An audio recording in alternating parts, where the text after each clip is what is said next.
আসসালামু আলাইকুম এভরিওয়ান। আজকের আমি আপনাদের দেখাবো সজনে শাক রান্না।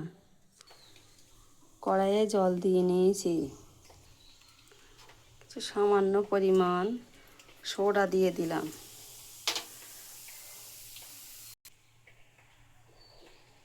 অল্প কিছু লবণ দিয়ে দিলাম পরিমাণ মতো।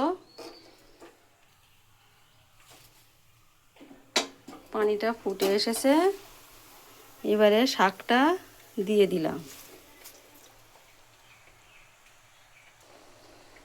শাকটা দিয়ে দিয়েছি, এবার আমি একটা ঢাকনা দিয়ে এটাকে চাপা দিয়ে দেব। চাপা দিয়ে দিলাম। দেখুন শাকটা সিদ্ধ হয়ে এসেছে, এটাকে এবারে নামিয়ে নেব। কড়াইয়ে তেল দিয়ে দিয়েছি, এবারে পেঁয়াজের কুচি দিলাম, লঙ্কা দিয়ে দিলাম,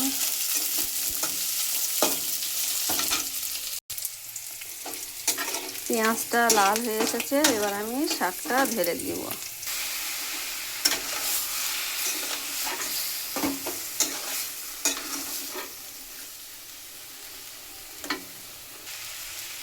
শাকটা কত সুন্দর হয়েছে, এবার আমি এটাকে নামিয়ে নেব।